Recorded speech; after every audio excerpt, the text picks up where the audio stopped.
Buenos días, muchachos. Vamos a dar un minuto más que lleguen los otros compañeros e iniciamos, por favorcito. Bienvenidos los que ya están en el aula. Buenos días. ¿Qué tal, doctor? Buenos días. ¿Estamos? Muy bien. Pero me faltan... Buenos días, doctor.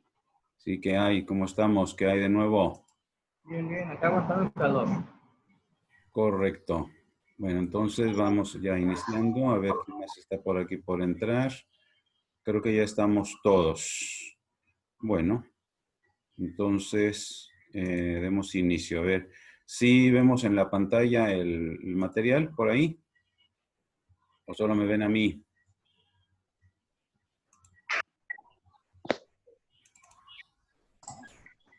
Aún no, doctor, solamente... Ahí ya está. Ya lo Perfecto. estamos viendo. Ya Muy estamos bien, viendo bueno, la entonces presentación. vamos a agilizar, ¿verdad? Tenemos para hoy ya, vamos a dejar un poquito atrás el ojo de momento y pues en el programa está considerado que contemplemos o meditemos un poquito sobre las cuestiones del sistema nervioso. Para ustedes pues tienen las generalidades que vieron en su momento en morfología. Aquí vamos a hacer una revisión general rapidísimo de cómo está organizado pues el sistema nervioso en el ser humano. Conocemos bien que el sistema nervioso está conformado por una serie de células complejas. Todos identificamos de manera inicial lo que viene siendo la neurona, que es la célula base, la célula principal, pero no es la única. Existen otras 5 células importantes también que se les conoce como las células de la glía. Doctor, ¿está grabando la clase? Sí, yo tengo aquí que se está perfecto, grabando. gracias. De todas maneras, si me echas una mano por ahí, por aquello te lo he de agradecer. Digo, tú que parece que le hayas un poquito más a esto, te lo he de agradecer muchísimo. Es mejor que sobre y no que falte. Bueno, avanzamos entonces. Desde el punto de vista morfológico, vamos a ubicar nosotros o anatómico, el sistema nervioso lo podemos subdividir en dos grandes áreas. El sistema nervioso central, que lo abreviamos así, SNC, y donde vamos a encontrar lo que viene siendo el encéfalo, que los podemos subdividir en lo que es el cerebro, cerebelo, bulbo raquídeo, y estas estructuras las vamos a encontrar encerradas, resguardadas y protegidas por lo que es el cráneo. Ahí las encontramos. La otra parte del sistema nervioso central la vamos a encontrar dentro de lo que es la columna vertebral y está constituido primordialmente por la médula espinal. Esto es el sistema nervioso central, así en un minuto, viéndolo desde el punto de vista morfológico o anatómico. Pero tenemos también la otra subdivisión que es el sistema nervioso periférico. El nombre mismo lo dice, esto se sale de la parte central y entonces aquí vamos a encontrar los 12 pares craneales. Dentro de ellos tienen ustedes algunos de sumo interés, como es el segundo, que es el nervio óptico, el tercero, el motor ocular común, y el cuarto, que es el patético, y el sexto también, que es el motor ocular externo, que son de mucho interés para ustedes, pero no son los únicos, porque en su momento el séptimo también les alcanza a afectar, que es el facial o el trigémino con su rama oftálmica, que es el quinto. Bien, y los 31 pares de nervios que salen por la médula espinal, que son los llamados nervios raquídeos. ¿De dónde viene el nombre? De que a la columna también se le llama raquis. De ahí viene el nombre de raquídeo. Entonces, regresándonos un poquito, pues aquí tenemos las referencias ya en literatura en otro sentido y pues sabemos bien, ¿verdad?, que entre el encéfalo y la médula espinal existe una conexión anatómica y obviamente también de carácter funcional. Es conveniente también hacer una mención de la organización fisiológica. Aquí encontramos que el sistema nervioso lo vamos a subdividir también en dos grandes grupos. Uno es el sistema somático, que es el que está completamente bajo el control de la voluntad, y encontramos aquí nervios de tipo sensitivo, los que nos permiten sentir, nervios motores y nervios mixtos, es decir, nervios que a la vez que son sensitivos también son motores. Y por otra parte tenemos el sistema nervioso autónomo. Esto de autonomía nos está indicando claramente que no está bajo nuestro control. Este es el sistema que se encarga de controlar lo que viene siendo el funcionamiento del tubo digestivo, sistema urinario, sistema respiratorio, por ejemplo, y también el sistema glandular. Entonces, a la vez se subdivide en dos partes, el sistema nervioso simpático, que es el que nos prepara para la lucha, para el trabajo, para la actividad, para enfrentar el estrés, para la huida, el escape o el ataque, ¿verdad? En su momento. Y el sistema parasimpático, que es el que nos lleva a lo que es la parte del relajamiento, no relajo, relajamiento, la tranquilidad, la pausa, el relax, pues. Cada uno de ellos tiene sus propios neurotransmisores, en este caso la noradrenalina, la adrenalina en el simpático, y en el parasimpático es uno solo, que es la acetilcolina. Entonces ahí están las menciones de carácter general del sistema nervioso. ¿A qué viene? Porque siendo nuestra materia la embriología, tenemos de ir entonces a considerar lo que vienen siendo los indicios, cómo es que se va formando nuestro sistema nervioso. Aquí de pronto pues vamos a ubicarnos primordialmente en la parte del sistema nervioso central. ¿Por qué razón? Porque nuestra materia propiamente pues no es la neurología. Si fuera tal el caso, bueno, pues entonces tendríamos que ampliarnos en otro terreno, más si fuéramos médicos y especialmente si tuviéramos la especialidad de neurología como tal. Entonces, ¿a dónde nos vamos? Tenemos que remitirnos a la tercera semana, donde nos acordamos, ¿verdad?, que tenemos nuestro disco embrionario trilaminar, esta estructura que poco a poco se va diferenciando, dando origen después cuando empieza a funcionar la notocorda, que es un cordón central que tenemos en toda la estructura del embrión, y esa notocorda se va diferenciando, va sirviendo como un inductor, va generando estímulos para que el ectodermo se empiece a diferenciar y empiece a presentar lo que estamos viendo en la parte superior de esta gráfica, que es el surco neural. Después este surco se va plegando, se va hundiendo más, se va invaginando, y al mismo tiempo se van formando lo que son las crestas neurales, una del lado derecho y otra del lado izquierdo. Mientras el surco se va hundiendo, la invaginación se hace más pronunciada, las crestas van protruyendo, se van evaginando hacia afuera, pero al mismo tiempo se van aproximando. Nos forma después el canal neural, y aquí vemos en esta representación muy esquemática, cómo las crestas se van acercando una a la otra hasta que finalmente en la línea media del lado dorsal, o sea, en lo que va a ser la futura espalda del embrión y el feto, ser humano en su momento, finalmente se cierra y queda después la continuidad de lo que viene siendo ya el ectodermo de superficie para formar la piel de la espalda. Y aquí tenemos ya nuestro canal, nuestro tubo neural ya formado.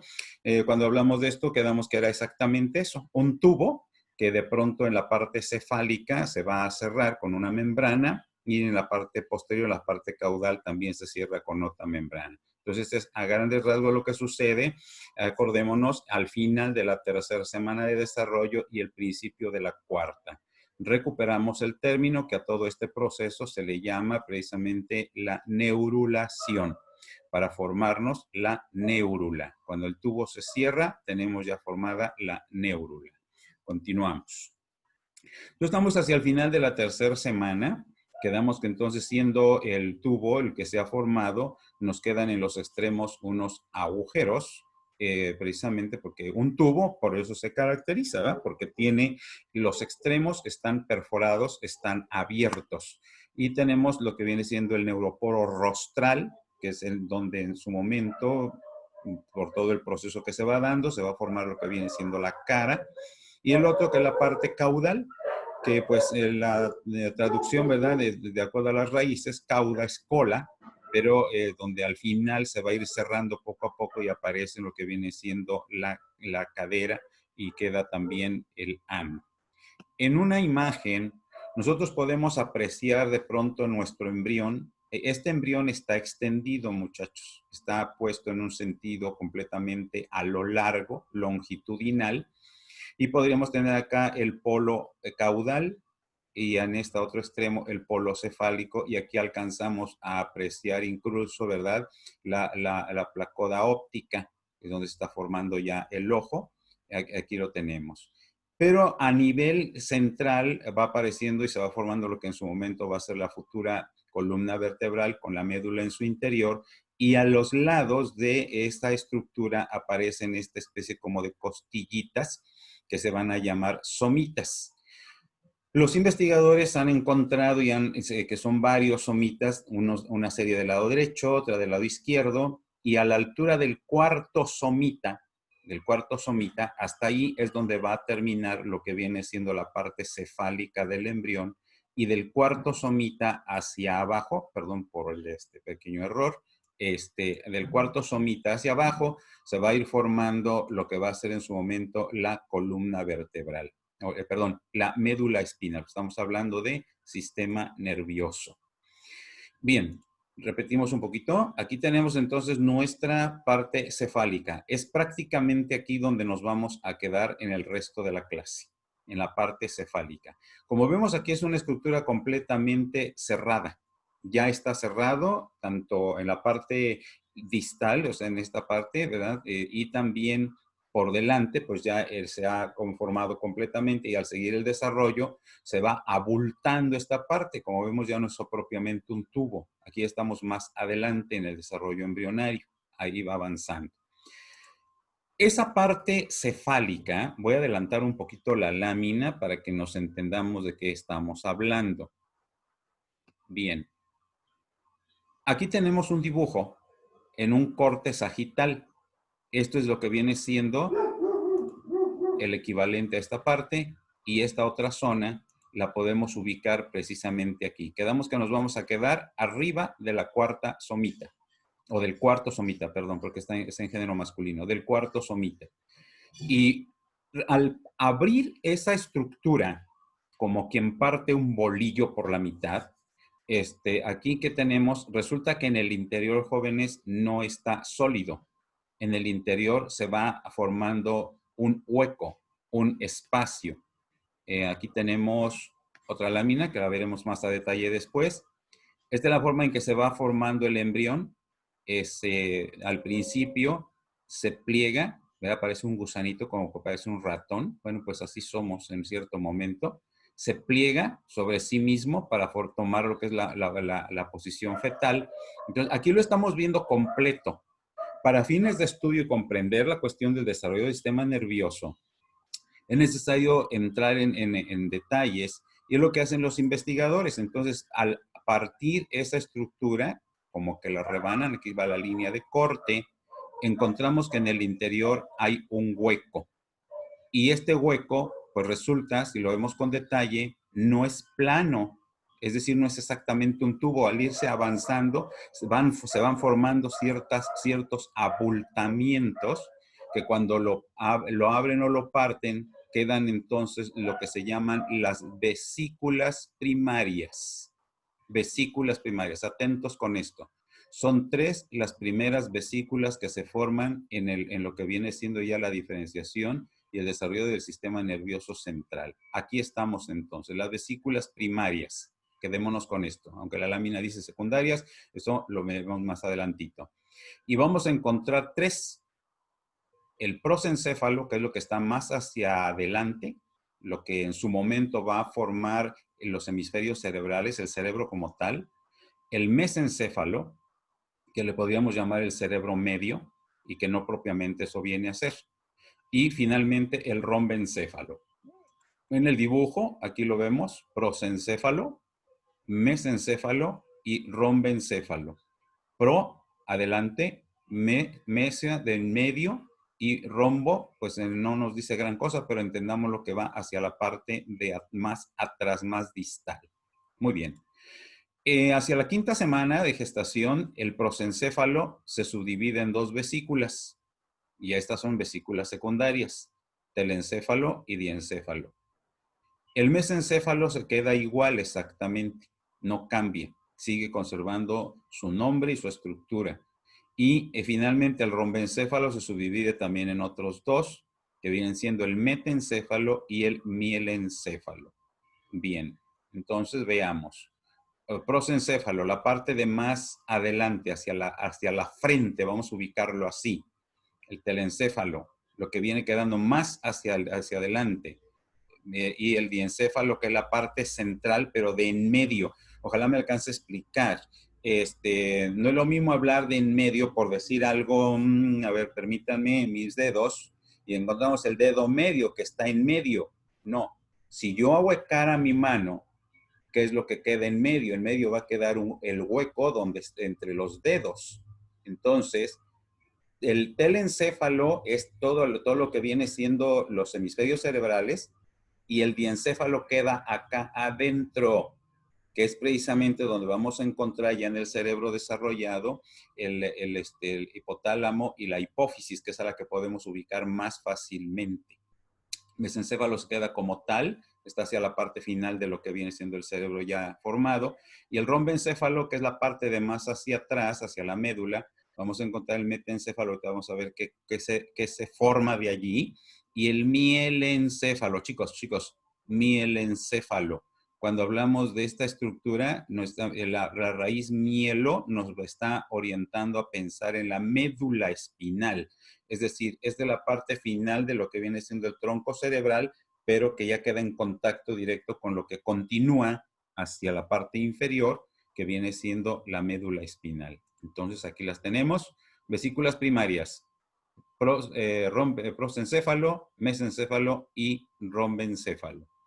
Las vesículas aquí los tenemos. El telencéfalo se diferencia. Notemos que se subdivide en dos. Que si avanzamos aquí quedaría hemisferio izquierdo y hemisferio derecho, los hemisferios cerebrales. El diencéfalo se queda encerrado en medio, como lo ilustramos. Mesencéfalo no cambia. Y finalmente tenemos que el rombencéfalo se subdivide en metencéfalo y mielencéfalo. Acá están las estructuras finales. Hemisferios cerebrales ya en el feto, en el recién nacido y en el adulto. Hemisferios cerebrales, la parte del tálamo, el mesencéfalo, la protuberancia anular, el cerebelo y el bulbo raquídeo. Bulbo porque está abultado, raquídeo porque ya está en contacto directo con lo que viene siendo la médula espinal. Hasta aquí. ¿Preguntas, jóvenes? ¿O ahí vamos? ¿Alguien pregunta algo? Continuamos. Muchachos. Ahí vamos, doctor, ahí vamos. Bueno, todo está claro, profe. bien, vemos. Entonces aquí Todo lo bien, tenemos. todo bien. Bien, correcto. Aquí lo tenemos un poquito más amplificado y pues volvemos, ¿verdad? Eso de céfalo, pues nomás es porque estamos a nivel de lo que viene siendo el encéfalo, lo que queda dentro de la cavidad craneana, pero notemos cómo se van diferenciando las diferentes estructuras y finalmente lo que viene a darnos origen. Claro que, como ya dijimos, en su interior hay cavidades, el encéfalo y la médula espinal no son estructuras completamente sólidas, sino que hay huecos en su interior. En los hemisferios vamos a encontrar los ventrículos laterales, en el tálamo el tercer ventrículo, en el mesencéfalo es un canalito nada más, que se llama acueducto. En la parte del metencéfalo vamos a encontrar el cuarto ventrículo, que se une por dentro, ¿verdad? Enlaza también a la parte del bulbo raquídeo. Ya de aquí continúa con la médula espinal y se han de acordar que la médula espinal en el centro lleva un canalito, un tubo, que es precisamente el conducto ependimario por donde circula el líquido cefalorraquídeo. Esta es otra presentación, también para ubicarnos en el asunto de cómo se van organizando las diferentes vesículas. Y bueno, esta lámina ya la vimos, cómo está plegado el embrión, la parte cefálica. Aquí es importante rescatar esto, que al plegarse el embrión y doblarse sobre sí mismo, notemos que hay ciertas curvas. Aquí tenemos una, aquí tenemos otra y aquí tenemos otra. Estas tres curvas van a tener su importancia más adelante, para que no se nos vaya a olvidar. Una en la parte del prosencéfalo, la otra por aquí en el mesencéfalo y otra acá en la parte del rombencéfalo. Muy bien, ya comentábamos esto, la parte más frontal, donde se van a formar los primeros dos ventrículos, los ventrículos laterales se les llama, no se le llama primero y segundo, son los laterales, después viene el tercero y al final viene el conducto y después el cuarto ventrículo. Es una aproximación de esto mismo para que lo podamos identificar. Avancemos hacia la quinta semana de desarrollo, entonces vamos a encontrar ya las curvaturas que acabamos de comentar. Está la del mesencéfalo, Y tenemos también la curvatura cervical y la curvatura pontina.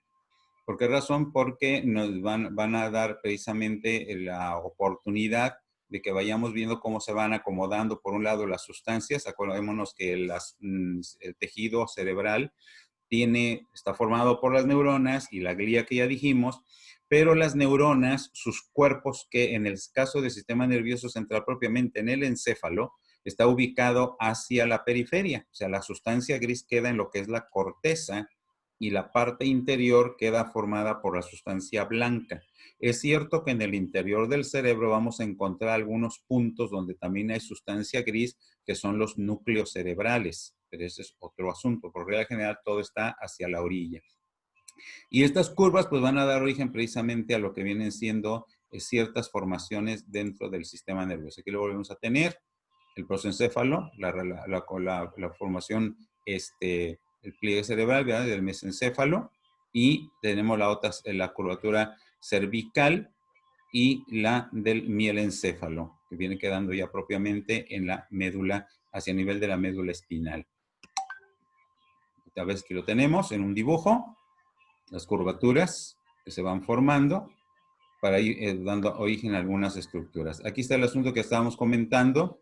Este se lo viene siendo lo que es un corte sagital de la parte de lo que es el encéfalo. El encéfalo lo abarca todo, cerebro, el mesencéfalo, el cerebelo, el puente barolio o protuberancia anular, el bulbo raquídeo. Aquí está todo esto, esta parte de aquí lo que viene formando el tallo o el tallo y el tronco cerebral. Aquí en una aproximación alcanzamos a ver el cerebelo en la parte más posterior, que es esto, ¿verdad? El puente de Barolio o protuberancia anular y el bulbo raquídeo y el mesencéfalo. Notemos este canalito que viene aquí. Este es precisamente el conducto del epéndimo por donde circula el líquido cefalorraquídeo. El líquido cefalorraquídeo se forma en los plexos coroideos, no coroides, la coroides es asunto de materia de terreno de estudio y trabajo de ustedes, porque está en el ojo. Aquí se llaman plexos coroideos, está en los ventrículos laterales, de aquí se forma ese líquido y circula por todo el conducto del epéndimo hasta la cola de caballo, de ahí sale y rodea. Sucede aquí algo como sucede con el humor acuoso en las dos cámaras. El humor acuoso, ¿se acuerdan que se produce en los plexos ciliares? Y circula por la cámara posterior, da vuelta en el iris y regresa por la cámara anterior para salir por el canal de Schlemm. En el caso del líquido cefalorraquídeo, se produce en los procesos, en los cuerpos coroideos, circula por los ventrículos, por el conducto del epéndimo, baja hasta la cola de caballo, hay un neuroporo, poro que está a nivel del cerebro, y también la mayor parte circula por todo, sale por la cola de caballo, baña toda la estructura, tanto de la médula como del encéfalo, y se drena por el seno cavernoso que está en la parte del cerebro hacia la circulación general. Eso es como está trabajando normalmente. Cuando esa circulación se obstruye por alguna circunstancia, pues vienen problemas. Entre ellos la hidrocefalia cuando se trata del pequeño. Bueno, esto es nada más para ampliar un poquito la cuestión de las vesículas primarias y secundarias. El rombencéfalo, pues la parte posterior, y de allí se van a derivar lo que viene siendo el metencéfalo, que da origen al puente o protuberancia anular o puente de Barolio, y el cerebelo. Y el mielencéfalo, les comentaba, mielo nos ayuda a entender que es médula, está ya cerca con la médula, da origen al bulbo raquídeo y alberga, ¿verdad?, parte del cuarto ventrículo. Son explicaciones aquí ya también para ampliar este asunto del sistema, perdón, en esta parte de lo que viene siendo el rombencéfalo, sobre los plegamientos, de la cuestión de las curvaturas. Esto lo pueden leer con más calmita en casa.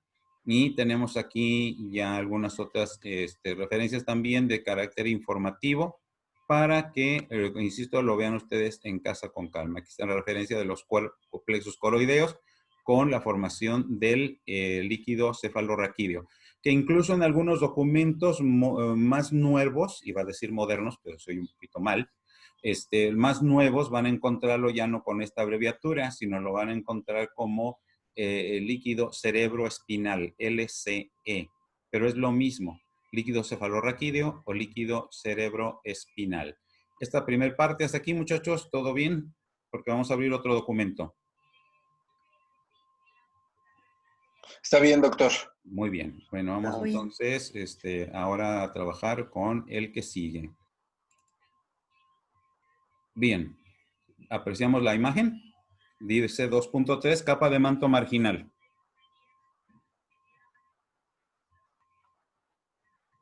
¿Sí la aprecian? Bien, vamos a continuar. Tenemos este elemento que de pronto pues nos va a sonar como raro por completo. Nos regresamos entonces desde el principio. Ya sabemos que es el cigoto que se va dividiendo la mitosis en todo esplendor para formarnos finalmente la mórula, la blástula con su cavidad, el polo embrionario, el momento de la implantación con el sincitio trofoblasto y el trofoblasto que invade, ¿verdad?, el miometrio. Después viene la formación de los dos discos embrionarios, el bilaminar y el trilaminar. Aquí ya los tenemos, ¿verdad?, para que finalmente se nos va a formar nuestro disco embrionario trilaminar con sus tres láminas, el ectodermo, el mesodermo y el endodermo. Y aquí tenemos ya la línea primitiva que se está invaginando para dar origen a lo que viene siendo el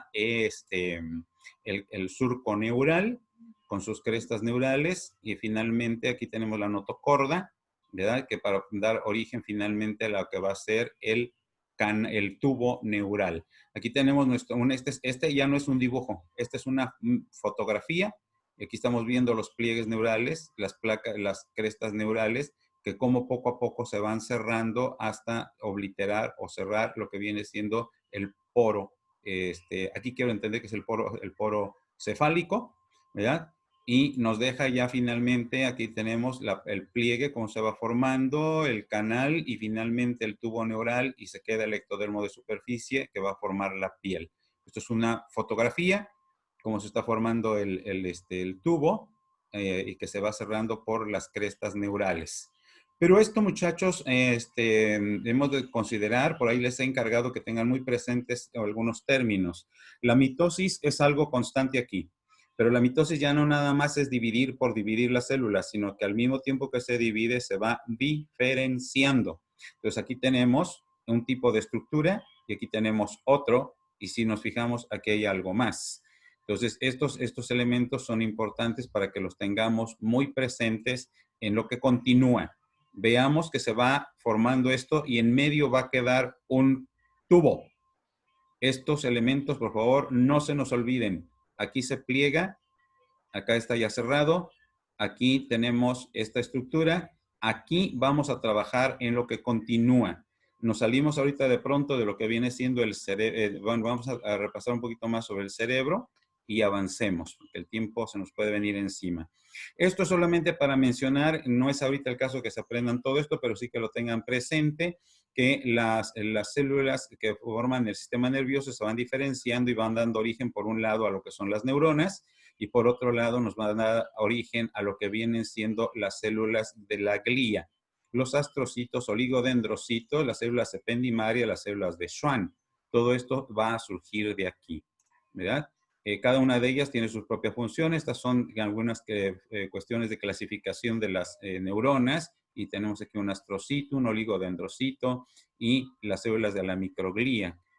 Todas ellas forman parte de lo que es el sistema nervioso. La neurona es la encargada de la transmisión de los estímulos, modulación de los mismos, y las otras, las células de la glía, protegen, ayudan a la nutrición y también en la cuestión inmunitaria. Bien, otra fotografía del desarrollo y ahora entendamos. Quedamos que íbamos a poner mucho cuidado porque aquí noten ustedes, aparece aquí esta referencia que nos dice de la zona marginal y entonces vamos a comprender cómo está el asunto. Les encargué en la otra fotografía que tuviéramos en mente, perdón, el tubo neural ya cerrado. Aquí está. Notemos esta zona de arriba. Doctor. ¿Perdón? Disculpe. ¿Sí? ¿Quién habla? ¿Está poniendo imágenes, doctor? Sí, y me dijeron que sí la están viendo. Bueno, yo no lo estoy viendo.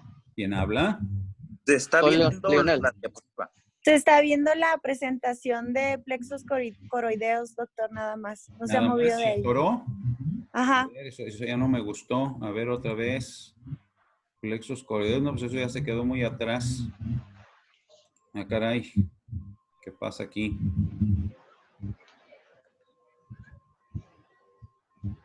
A ver, que el tiempo se nos está yendo. ¿No se ve? No. No. A ver, otra vez, vamos a ver. Lo que puede hacer tal vez es detener la presentación y volver a cargar. Ajá. A ver.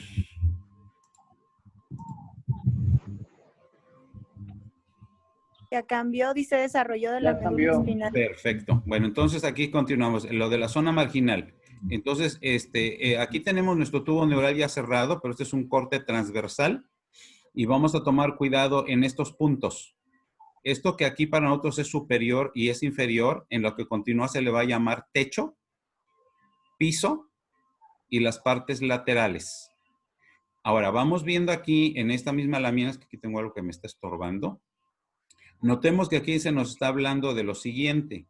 Con la letra A nos están representando aquí a nosotros, dice la capa ependimaria. ¿Por qué razón? Porque esto que está aquí en el centro todavía no está del todo desarrollado, pero al final va a quedar como si fuera un tubito muy delgadito, que es el conducto del epéndimo, el que va al centro y que va a formar en su momento los ventrículos en el cerebro y el conducto del epéndimo en la médula espinal.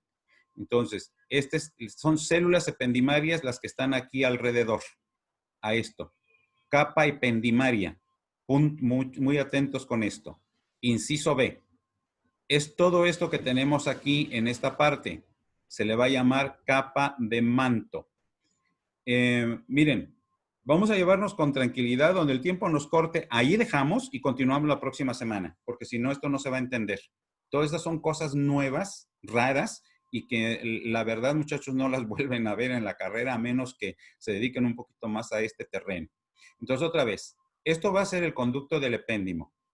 Alrededor de ese conducto hay un epitelio y esto lo va a formar, dice aquí, la capa ependimaria. Son células.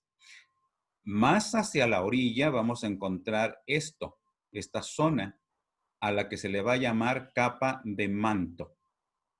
Y finalmente hacia el extremo, hacia la parte de más afuera, vamos a encontrar lo que se le va a llamar la capa marginal. Creo que ya viéndolo así, se entiende de una manera, podríamos decir, fácil. Nada más que hay que poner cuidado para que no nos enredemos con lo que continúa. Insisto, esto viene siendo el dorso del embrión, lo que va a ser la espalda. Entonces, como el producto, sí, ya quedamos claros de que al futuro bebé, para fines de aquí de nosotros y de obstetricia, se le llama producto de la gestación. Entonces, el producto está boca abajo. Y aquí lo estamos, ahora sí que, perdón por la palabra, estamos rebanando por la mitad y esto queda hacia arriba. La espalda nos queda hacia arriba. Entonces, esto que está aquí se llama la zona de techo. Lo contrario al techo, ¿qué será? Pues el piso. En el centro queda un hueco, va a ser el conducto del epéndimo, las células que lo rodean se le va a llamar, insisto, capa ependimaria, porque es como una telita, ¿verdad? Un grupito de células que están ahí acomodadas alrededor del canal, entonces así se le llama, capa ependimaria. Hacia afuera viene una zona muy gruesa de células, se le va a llamar capa de manto. Y más hacia afuera viene otra capita de células también un tanto delgada y a esa se le va a llamar capa marginal. Y si se entiende marginal, cuando estamos en la primaria, luego nos dicen los maestros, a ver niños, pongan un margen en su hoja o escriban cerca del margen. Y ya sabemos que es la rayita que está hacia la orilla. Entonces, igual aquí, queda hacia la orilla. Zona o capa de marginal. Esto es importante porque al continuar, estamos hablando aquí, ya vamos hacia la 9ª, 10ª semana de desarrollo, el tubo neural se empieza a formar todo esto, el neuroepitelio cilíndrico y demás, la macroglía. Bueno, esto ya de la macroglía es algo que lo van a ver más a detalle en la clase de histología, que es el siguiente cuatrimestre, y si no hay más, pues ahí nos estaremos mirando. ¿verdad? Para ir entendiendo todas estas cosas. Y entonces notemos nosotros las células neuroepiteliales. ¿Qué van a hacer? No olvidemos, estamos en embriología. Estas células neuroepiteliales, poco a poco, dice aquí, en la zona ventricular, se diferencian hacia neuronas primitivas. En esta zona de los ventrículos, estos se van a llamar neuroblastos.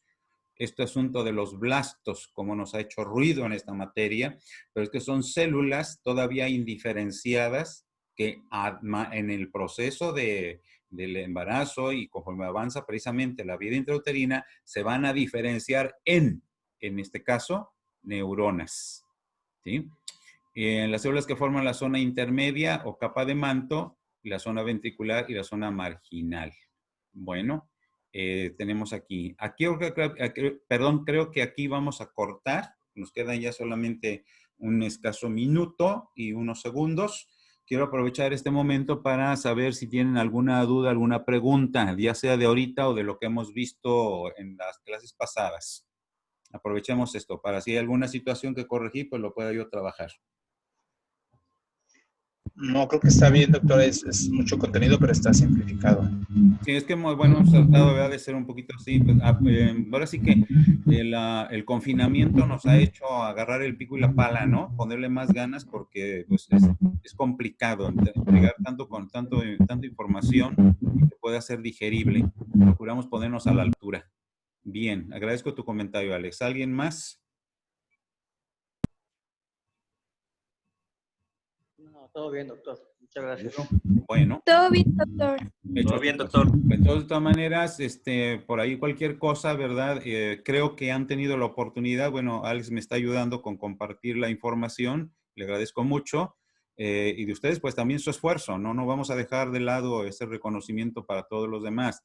Si hubiera alguna situación con los archivos, por favor, comuníquenlo y vemos de qué manera lo podemos corregir para que avancemos a la par. Pues es por hoy esto, muchachos. Me da gusto que seguimos aquí en pie de lucha. Hoy los tuve a todos. Por ahí alguien me llegó un poquito tardecito, pero bueno, pongámosle ganas. Nos estamos mirando en la próxima clase. Y si no hay otra, pues ya sería prácticamente la última de esta oportunidad. ¿Sí? Nos veríamos entonces próximo sábado a las 10 de la mañana. Disfruten su día. Cuídense, por favor, porque ahí anda el bichito ¿verdad? Haciendo estragos todavía. Cuídense, por favor. Nos estamos mirando.